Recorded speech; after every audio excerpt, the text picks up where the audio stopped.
Bueno, al aire ya en FM Fénix y por el YouTube de la radio lo pueden ver en primer plano al vocero de la Conferencia Episcopal Argentina, un sanisidrense, el sacerdote, amigo de la casa, Maximiliano Husminovich.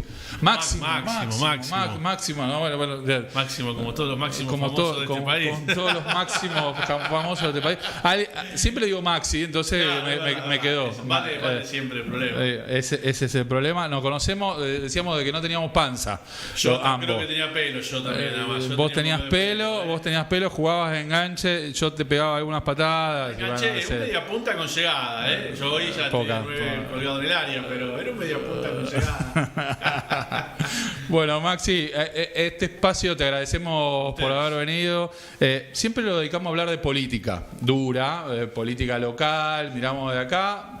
Seguramente mucho de lo que quiero hablar de la iglesia, mi perspectiva siempre va a tener una patita política, ¿no? En eso.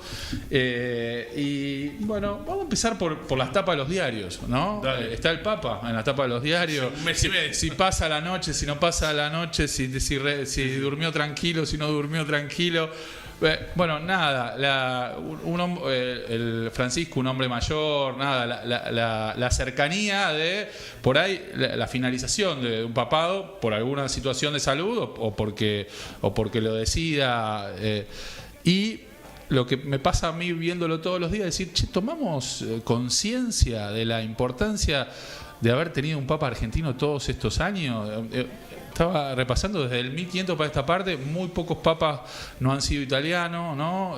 Juan Pablo II, Ratzinger, polaco, alemán y uno argentino. Inevitable que se me venga a la cabeza la frase nadie es profeta en su tierra, ¿no?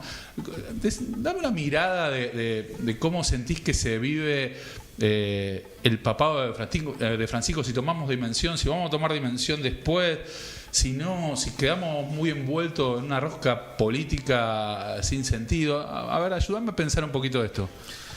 A ver, en primer lugar estamos claramente frente a otra etapa del papado de Francisco, porque bueno, esta situación de salud que todavía está viviendo y que todavía es delicada, es un momento de incertidumbre, claramente, ¿no?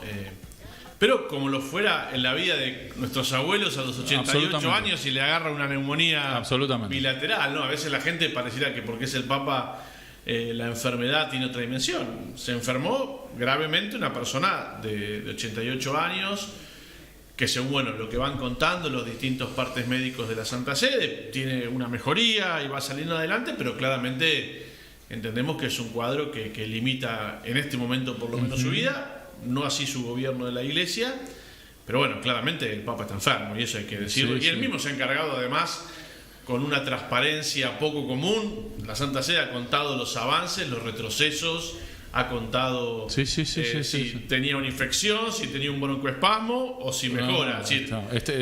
Con más precisión tuve a mi mamá internada por lo mismo el año pasado, me estoy enterando con más precisión de lo que le pasa a Francisco de lo que me pasaba con los padres de mi vieja. Entonces yo creo que en primer lugar estamos en una etapa, digamos, distinta de su pontificado.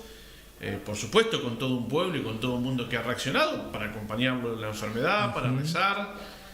Y sobre todo para seguir aprendiendo. Él lo mismo lo ha dicho también, que está en un momento de prueba y me parece que eso es lo más importante. Después, por supuesto, siempre estos temas están rodeados de la fake news, están rodeados de las especulaciones sin sentido, sin profundidad. También estamos rodeados muchas veces de grupos hasta incluso católicos que generan información falsa o que quizá han estado en contra de un camino que ha hecho Francisco, que aprovechan la oportunidad para hemos tenido periodistas que han dicho se muere mañana a las 11 de la mañana, ya pasó un mes y ningún periodista de los que dijo que se moría mañana hemos llegado a escuchar que estaba muerto ya y que lo iban a anunciar el lunes. Bueno, hemos escuchado de todo.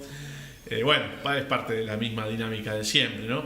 Y con respecto a lo segundo, a mí me parece que hay que separar acá lo que es alguna insistencia que han tenido algunos medios de comunicación de la Argentina de generar permanentemente una contradicción en su imagen y en su enseñanza, y también a veces con mucha agresividad en esmerilar su figura. a lo que siente la gente y el común del pueblo, que el Papa lo quiere. Es decir, me parece que hay que claramente... Bien, ¿te parece que hay una división? Yo hoy... Sí, claramente hay una división. A ver, lo que pasa, bueno, que la fuerza mediática que tienen algunos grupos... con mucha incidencia. ¿Y por qué crees que vos te encargás de la comunicación? ¿Por qué crees que se dio eso, digamos, no? En primer lugar, me parece que se dio por... A ver, claramente el Papa, al ser argentino, yo diría al ser latinoamericano, con todo lo que eso supone, porque no es la primera vez que hay un Papa argentino, sino es la primera vez que hay un Papa latinoamericano. Claro. También con una experiencia de un continente que ha trabajado cuestiones sociales, cuestiones de la doctrina social de la Iglesia, que tiene un conocimiento y una experiencia de la pobreza de una manera mucho más honda que Europa. Bueno, el Papa ha dicho cosas que molestan y eso claramente ha generado muchísima contradicción en algunos, ¿no? Y después me parece, bueno, que en Argentina específicamente lo que ha pasado es que algunos, desde algunos mitos, como que el Papa es político antes que pastor, o que el Papa se levanta a la mañana y con el café con leche está leyendo Clarín y Nación, cosas que no pasan, ninguna de esas pasa, ¿no? Con todo ese mito que se ha alimentado, y además con mucha agresividad, de pensar que el Papa tiene un juego preponderante desde la acción en la política argentina. Y lo que tiene el Papa es un juego preponderante en la política de todo el mundo, pero que no tiene nada que ver con lo que después sucede. Es decir, el Papa no se levanta a la mañana leyendo Clarín para ver qué puede opinar de la Argentina, como algunos trasnochados pueden pensar acá. De un lado y del otro, ¿eh? Sí, porque acá todos han querido usar la imagen del Papa, ¿eh? De un lado y del otro. Acá, y analizando las fotos, que si sonreía, que si movía. Está cortada. Bueno, acá todos. Me parece, sí, claramente que estamos en un momento en el cual el magisterio de Francisco hay que seguir, y creo que es lo que la gran mayoría de la gente ha seguido. Los líderes con buena intención se han dejado iluminar también. Y bueno, después, quizá para algunos la Iglesia no tiene que hablar de las cuestiones sociales, no tiene que hablar de las cuestiones del mundo. Bueno, pero eso ya es una opción ideológica de algunos, que es que no se puede hablar de nada, no se puede hablar de los pobres, no se puede hablar... Bueno, el Papa ha hablado de una Iglesia muy, digamos, con muchísima presencia en la vida social, pero insisto, en un magisterio que es universal, ¿no? ¿Y por qué estamos hablando de la Iglesia acá en un programa político? Bueno, me parece que es la institución que ha tenido mayor preponderancia en la cultura y en la política de Occidente, en toda la humanidad y claramente en Argentina. Y esa Iglesia hace un par de años empezó en un proceso, lo llaman sínodo, sí. Ustedes, un proceso de reforma, de revisión. Me acuerdo, nos convocaron del obispado hace 2 años para ser parte también y aportar una mirada desde nuestro rol como periodistas locales de cómo se estaba viendo la Iglesia de San Isidro. Sigue ese proceso. Los tipos de la Iglesia son medio a contramano de los tipos de decir, es un proceso y van 2 años y sí. Contanos qué están viendo de ustedes mismos, digamos, ¿no? Mirá, este proceso, como bien decías vos, de sínodo, que quiere decir de mirada, de caminar juntos. En primer lugar y vuelvo a lo que te decía antes, es un proceso y una intuición profunda del Papa Francisco, que tiene dos elementos. Que es necesario ahora. Es necesario, en primer lugar, yo te diría una transformación del modo de tomar decisiones en la Iglesia, ¿no? Eso creo que ha sido uno de los grandes estandartes del sínodo, ¿no? La Iglesia necesita tomar decisiones de manera más comunitaria, con mayor discernimiento, con mayor presencia de los laicos, con mayor injerencia de las mujeres. Bueno, todos temas que en el sínodo han estado muy presentes, ¿no? Es decir, una Iglesia que ha crecido en estructura, que es una Iglesia que tiene una presencia capilar en todo el mundo, pero que también tiene que sostener un camino, ¿no?, de reflexión, y que tiene que sostener un camino de presencia. Bueno, eso me parece que es importantísimo. Y lo segundo es la renovación también propia de la Iglesia, de nuestra propia misión, en una cultura que ha cambiado mucho, en un mundo que tiene otras intuiciones, que tiene otros caminos. También desde el diálogo y la escucha, eso es lo que ha propuesto el Papa en el sínodo: escuchen a la gente, escuchemos a ver qué pasa, y desde escuchar a la gente, renovamos nuestra misión, decimos, ¿qué tenemos que decir? ¿Qué tenemos que anunciar? Por supuesto, nosotros creemos en un mensaje que es permanente, pero que hay que dialogar con el mundo para ver cómo lo llevamos adelante, para ver cómo generamos mayor empatía, para ver dónde están las vulnerabilidades de hoy. Entonces, también el sínodo ha sido un tiempo de mucha escucha, de aquellos que están alejados, Y esto ha insistido permanentemente el Papa Francisco desde que ha llegado al Vaticano, ¿no? La necesidad de recuperar un lugar de diálogo con el mundo, de escucha, de una iglesia que cobije, de una iglesia que reciba a todos, de una iglesia que se convierta, que cambie sus estructuras a veces rígidas, cerradas. Y bueno, creo que justamente el Papa en el sínodo ha tratado justamente de buscar esto, ¿no? Una especie de bocanada de aire fresco, de mirada hacia adentro. Yo tuve la posibilidad de estar en las dos asambleas sinodales en Roma y siempre el Papa insistió con lo mismo, diciendo, a ver, vamos a callarnos un poco para escuchar, y una vez que escuchamos empezar a tomar decisiones, pero no escucharnos a nosotros mismos, ¿no? El Papa en todo este tiempo ha hablado mucho de la tentación de la autorreferencialidad, ¿no? Para la Iglesia, que es estar permanentemente hablando de uno mismo, ¿no? Y bueno, y por eso no escuchar a los demás, digamos. Bueno, yo te estoy invitando a que hablen de ustedes, ¿no? Y que me cuentes un poco, para alguien que está, no se siente hoy parte de la Grey, digamos, ¿qué están viendo? Claro, lo que están recibiendo. Exactamente. Digamos, ¿no? Claramente que hay que escuchar más, que hay que tener una injerencia más fuerte de los públicos y de las audiencias, como decimos en la comunicación, en la vida de la Iglesia. El Papa ha insistido mucho también en dejar la tentación del clericalismo, esto de que los curas tengan que hacer todo, hagan todo, decidan todo. Bueno, es un camino que empezó y que ahora el Papa ha pedido también que lo sigan profundizando las comunidades. Estamos en una etapa que se llama la etapa de la implementación de esta cultura sinodal. Acá en la diócesis de San Isidro se ha armado un consejo sinodal, que es una experiencia prácticamente de 100 personas con representantes de las comunidades de los 4 partidos, con laicos, mujeres, religiosas, jóvenes, bueno, que 4 veces en el año se reúnen para ver hacia dónde va la diócesis, escuchar a los jóvenes, escuchar a los que están de un lado, a los que están del otro. Nosotros, y bien lo sabes vos, si algo tiene la diócesis de San Isidro y estos 4 partidos, Vicente López, San Isidro, Tigre y San Fernando, es la diversidad, ¿no? Acá pasás de lugares totalmente distintos. Bueno, es decir, evangelizar en esta realidad nos exige justamente una cultura sinodal, una cultura de escucha, ¿no? Y están pensando, por ahí se te mete un poco en lo que pasa en la diócesis, y vos sos muy cuidadoso de decir, bueno, tu rol es como vocero de la conferencia episcopal y no tanto de San Isidro, pero sos un cura de la diócesis de San Isidro, ¿no? Con lo cual, digo, ¿hay algunas experiencias ya rodando de esta democratización? ¿Está mal si digo democratización del poder? Sí, o por lo menos una iglesia que escucha más. A ver, en este momento, mira. Sí, pero están planteando cómo toman decisiones. No solo escucho, sino mira, en este momento, por ejemplo, decisiones. En estos últimos 2 años, en este momento, la canciller del obispado es una mujer. Y hace una semana el obispo de San Isidro anunció que la ecónoma, la encargada de la economía de la diócesis, es una mujer, una contadora, que ya trabajaba en el obispado. Son cosas novedosas en una curia. Las curias siempre fueron de obispos y de curas, digamos, ¿no? Que en la curia diocesana haya ya mujeres, ya no en la secretaría o en la recepción, digamos. Hay 2 puestos importantísimos en una diócesis, como es la economía y la canciller, que es la notaria de la diócesis. Bueno, me parece que esos son cambios que se están dando.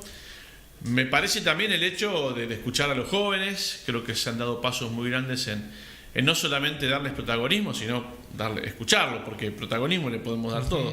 Todos siempre vamos a decir que los jóvenes tienen que estar, vamos a decir como un leitmotiv, pero después tenés que bancarte que estén y bancarte de la manera que sea que estén, ¿no? Eso creo que ha sido una experiencia muy buena.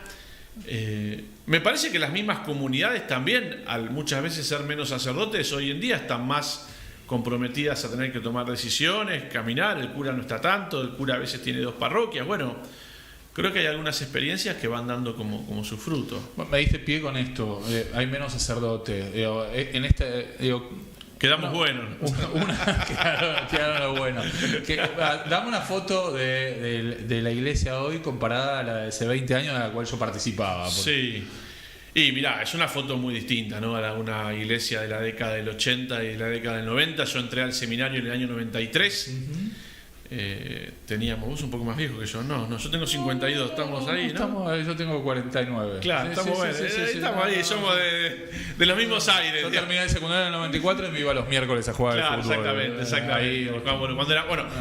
En esos miércoles éramos 60. Sí. Hoy hay 8 seminaristas. Había que pelearse para jugar. Había que pelearse para jugar, había que jugar bien. No, digo, había 60 seminaristas, hoy hay 7. Mirá. Bueno, eso claramente es una foto distinta, digamos, ¿no? Hay menos sacerdotes, hay mucho más sacerdotes mayores de edad, porque claramente la población de San Isidro ha tenido muchísimos sacerdotes ordenados en la década del 80, bueno, que hace 20 años en esa foto que vos decís tenían 50 y pico, 60, hoy tienen 80, digamos, ¿no? Entonces, bueno, eso también va cambiando la foto, digamos, ¿no? Y después también comunidades, estos lugares se han convertido también muchas veces, hay parroquias que han cambiado su fisonomía barrial, porque, digo, todos sabemos, por ejemplo, el partido de Tigre, lo que es el fenómeno Benavides, ¿no? Benavides, lo que es el fenómeno de los barrios nuevos. Yo he estado ahora muchos años en una parroquia que se llama María de Caná, en Martínez, más del lado del fondo de la legua. También. Y te das cuenta que no hay chicos, que hoy en día quizás los jóvenes si quieren alquilar tienen que ir a otro lado. Entonces eso también ha disminuido muchas veces la vida de las parroquias porque la gente se muda más. Todos sabemos lo que cuesta para un joven en San Isidro, Martínez, Acasuso comprar una casa. Con lo cual, la gran mayoría de las veces la familia se divide rápidamente cuando un hijo se va a vivir solo, cuando se casa, cuando se junta. Bueno, esos fenómenos también han cambiado mucho la fisonomía de las parroquias. Claro. Porque antes la parroquia era más parroquia de barrio, donde todo el mundo se dirigía hacia el centro parroquial, la plaza. Bueno, hoy todo está más disperso, la gente se mueve más. Bueno, eso también ha tenido... Es una foto... Vos tenés parroquias, por ejemplo, donde los jóvenes van... Y antes quizá tenías jóvenes en muchas parroquias, hoy tenés muchos jóvenes en pocas parroquias, porque los jóvenes van a donde hay jóvenes. Claro. Entonces, tenés algunos centros parroquiales que hoy convocan muchísimos jóvenes. Antes quizá vos ibas a cualquier parroquia y un grupo de jóvenes se encontraba. Hoy quizá no tanto, pero sí tenés muchos jóvenes en parroquias más céntricas, digamos, ¿no? Sí, o experiencias que son no sé, jóvenes por tal cosa y claro, de distintos barrios. Entonces yo creo que es una foto muy distinta, menos curas. Ya tenemos, por ejemplo, en todo lo que es la zona de Munro, en algunas zonas también de Tigre, en Olivos, párrocos de 2 parroquias, sacerdotes que están a cargo de 2 parroquias. Ahora ha asumido el padre Matías Morea, donde yo estaba, que es párroco de María Reina de Munro y de María de Caná de Martínez. Tenemos también ya diáconos permanentes a cargo de parroquias en Munro. Padre Mariano Caracholo acaba de asumir San Pío X y el Huerto de los Olivos. Bueno, parroquias que estaban muy cerca geográficamente y que hoy son atendidas por un solo sacerdote. Bien. Bueno, eso es un cambio de foto muy claro para lo que era la abundancia de nuestra diócesis, digamos. Me va llevando de un tema a otro y me voy metiendo en San Isidro, pidiéndole disculpas a la gente de San Isidro, dale, aprovechándolo a Maxi.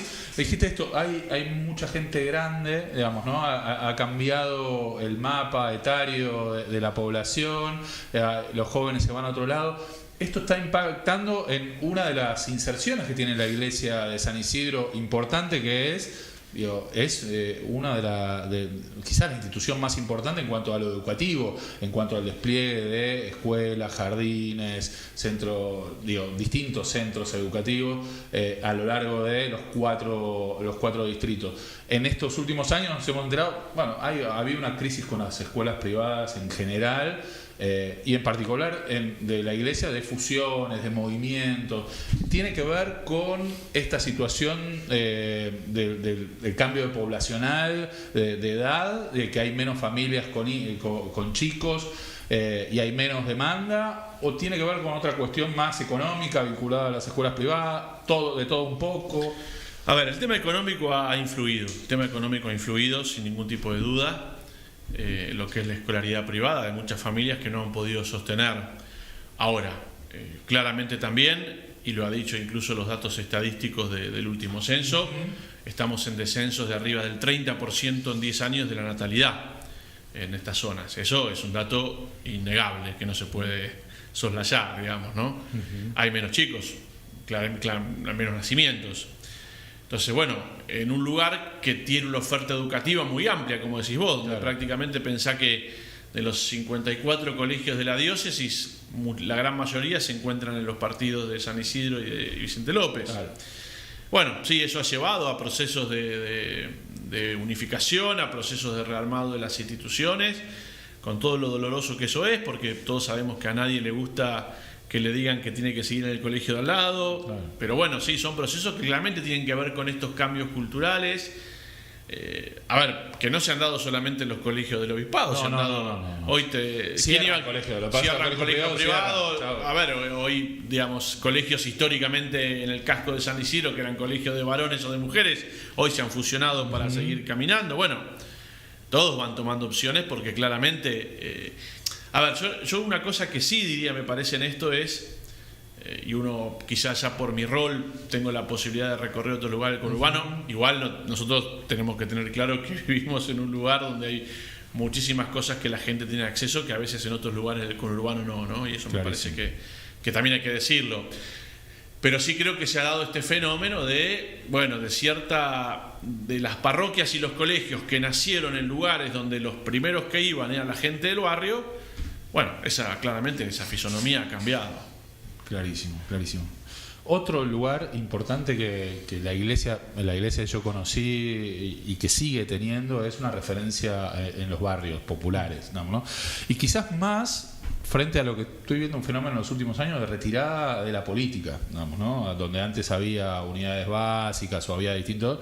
Bueno, la política, hay algunos sectores de la política que están reflexionando sobre ese alejamiento, ¿no? Pero pasó mucho más la militancia en las redes sociales que directamente en los barrios. Para mí siguen siendo una referencia y es algo que recurro a distintos curas, una mirada sobre, ¿qué está pasando con esto? Digamos, ¿no? Una institución que tiene esa estabilidad, ¿no? Que permanece, que no está vinculada con los movimientos políticos.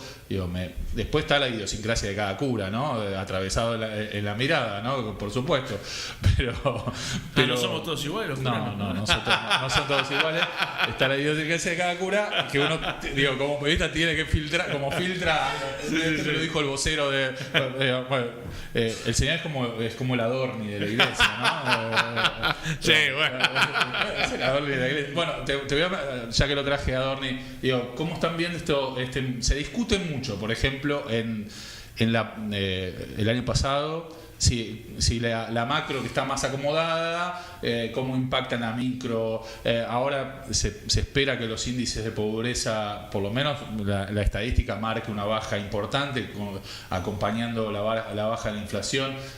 ¿Qué están viendo ustedes en comedor, en merenderos, en esos jardines que reciben gratuitamente a la gente de los barrios y que donde están suelen ser los más demandados? La iglesia tiene en los barrios las mejores instituciones, ¿no? La gente de los barrios quiere ir al colegio de la cava de la iglesia, al colegio de distintos lugares de la iglesia, digamos, ¿no? Es casi como decir, en medio del caos tengo un ratito de paz, digamos, ¿no? ¿Qué es lo que están viendo de este momento, de este año y medio, de este cambio del ciclo político? A ver, creo que lo decía Monseñor Ojeda el otro día en su despedida de la diócesis. Esta es una diócesis que tiene en su entraña una opción por los pobres y una opción de presencia en los barrios de esta parte del conurbano muy grande y que está en la génesis de esta diócesis, está en el ADN de la diócesis, sí. La opción por los pobres. Por supuesto, esto ha llevado a una presencia muy fuerte en los barrios, en las instituciones educativas, estos últimos años también en lo que significa la presencia acompañando a los jóvenes en situación de vulnerabilidad. Sí, pero esto es lo primero, para mí lo más importante. La opción por los pobres está en el ADN de la diócesis y eso me parece que es algo que hay que celebrar y es algo bueno, es algo que habla de la identidad de la iglesia de San Isidro.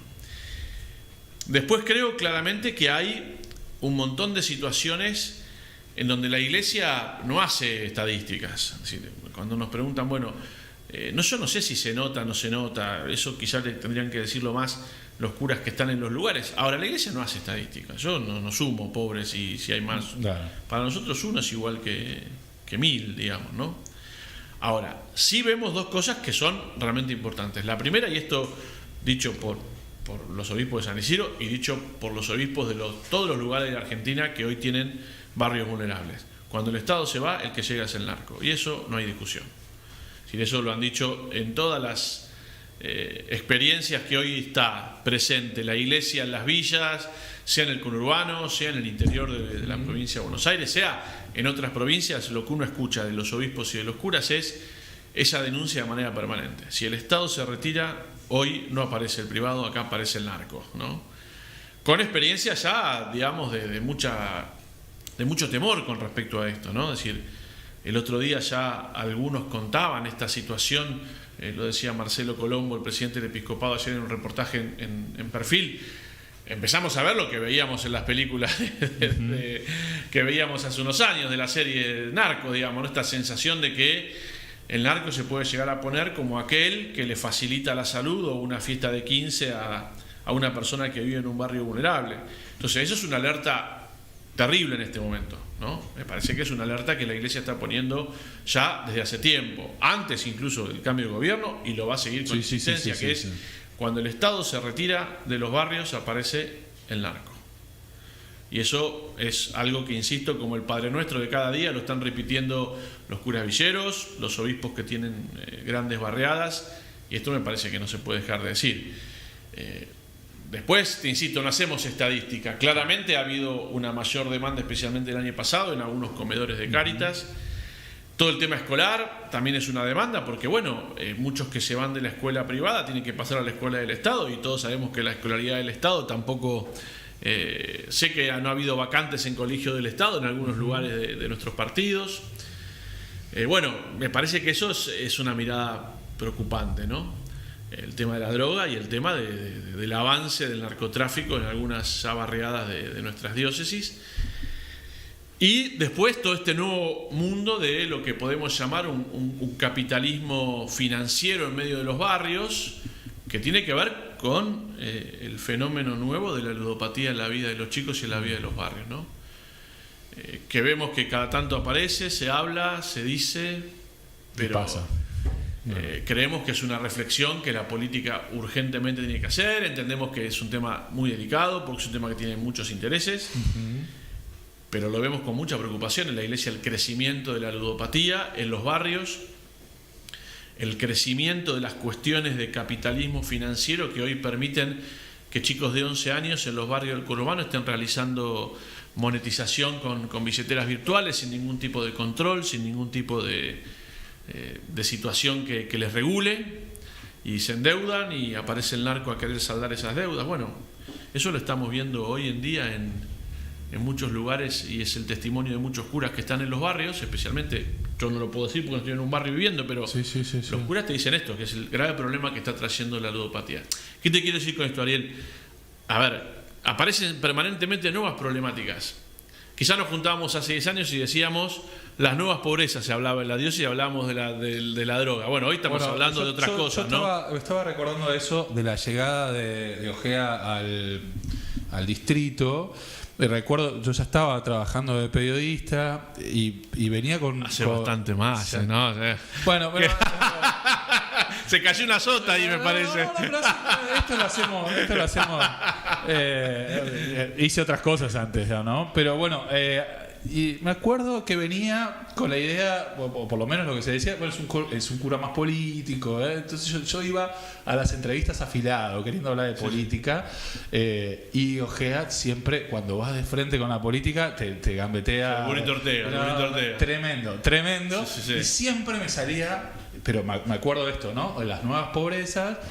Y la idea de la droga, ¿no? La droga en los barrios, la droga en los pibes, hace 10 años. Sí. Hoy es un tema que explota, digamos, ¿no? Pero así como empezaron a hablar ustedes ahora me acuerdo clarísimo. Tengo una imagen en la casa, ahí en el obispado, de querer que me diga alguna definición de la grieta de acá, de allá, y él me hablaba de la droga, de los pibes, hacían marchas en los barrios por la droga, digamos, ¿no?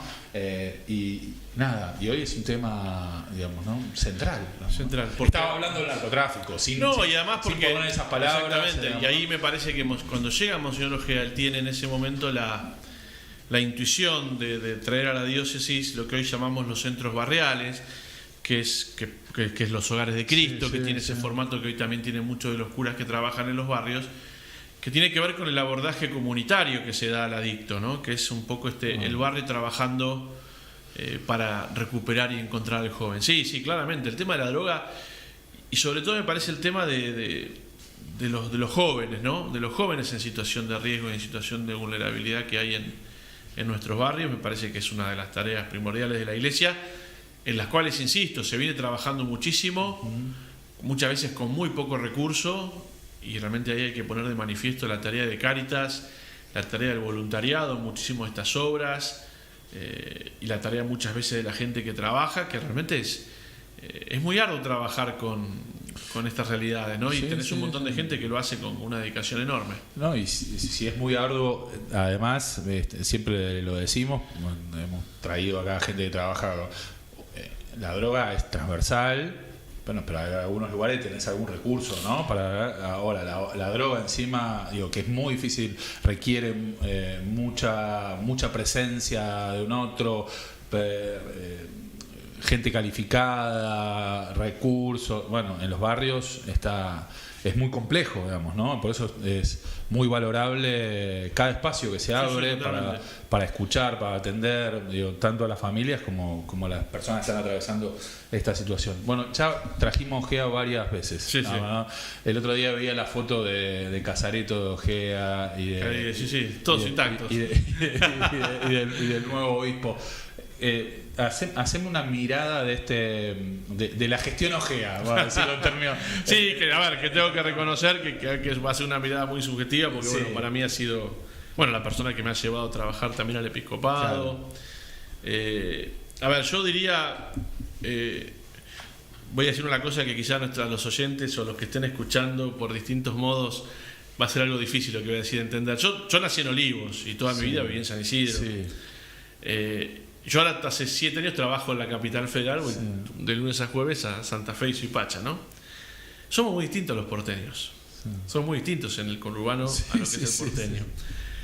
Cuando Gea llega a San Isidro, se notaba que no era. Llegó un porteño. Claro. Yo siempre se lo cuento y él lo ha contado porque él venía buscaba bares imagínate en San Isidro, bares. El bar para sentarse a tomar el cafecito con la media luna y el diario.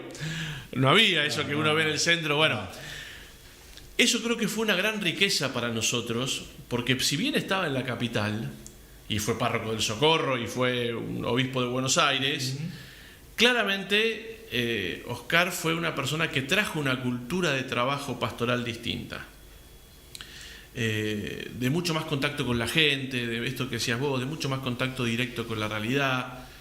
Quizás siempre nosotros en San Isidro fuimos como más cuidadosos. Ojea era un hombre muy lanzado en el contacto con la gente, todo lo que él desarrolló también, por ejemplo, los gestos misioneros, la piedad popular. Él se iba a una esquina de la diócesis, a una estación, se ponía con la imagen de la Virgen de Luján y hacía que la gente se acercara. Bueno, eso que quizás nosotros... Todo lo que no decía al micrófono del periodista lo mostraba en gestos. De repente lo veías en una estación de tren. En la cárcel. Exactamente. Y eso me parece que fue muy bueno. Me parece que nos hizo muy bien a nosotros alguien, insisto, que venga de afuera, por más que uno piense que la capital y después de Puente Saavedra es lo mismo, no, hay otra idiosincrasia, otra cultura. Creo que eso fue muy bueno. Después, claramente es un episcopado que estuvo marcado en los últimos 7 años, porque además de ser obispo de San Isidro, Oscar es elegido en el 2017 presidente de la conferencia episcopal y después reelegido en el 2021, con lo cual eso claramente marcó un estilo de presencia. Por eso aparecen los obispos auxiliares, porque claramente a partir de ese momento Oscar tiene una presencia también en la iglesia argentina que ha sido muy marcada, ¿no? Pero yo creo que ha sido un episcopado de mucha fecundidad. Creo que muchas cosas las vamos a seguir todavía disfrutando mucho tiempo por lo que él ha dejado. Y me parece sobre todo un rasgo fundamental de Oscar, que es que esto, que si querés, es una cosa más interna de los curas, pero es un tipo muy frontal, tipo que, como dijo Monseñor Caride el día de la despedida, un tipo que dice la verdad, ¿viste? Que puedes hablar sin no tenés que armar nada para hablar con él, ¿viste? Y eso creo que fue muy bueno, un tipo que recorrió mucho las comunidades.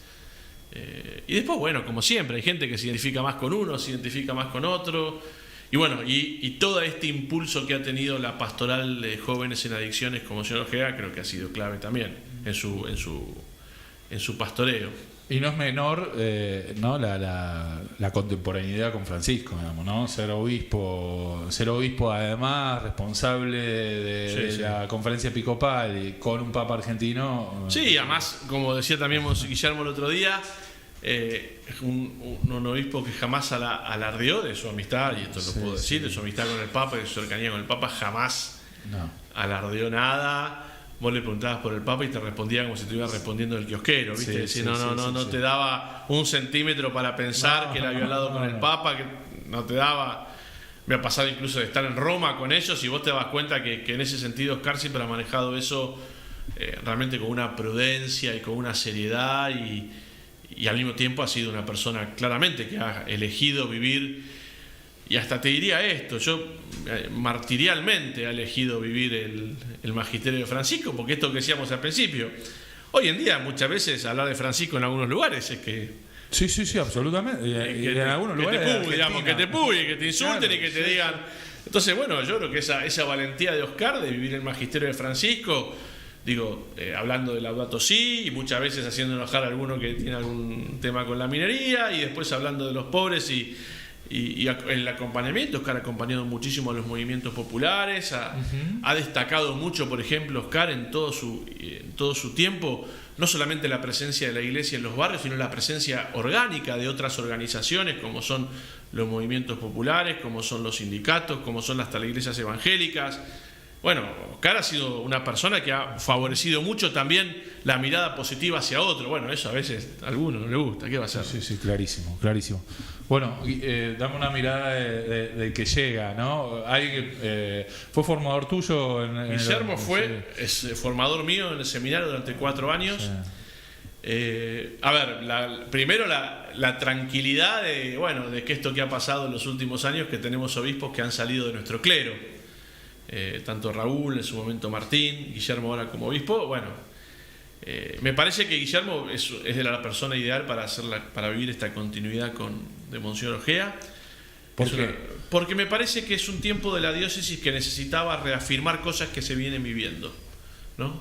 Es una especie de camino que hay que continuar, creo hoy, ¿no? La sinodalidad, el trabajo con los pobres, y eso me parece que Guillermo lo está haciendo.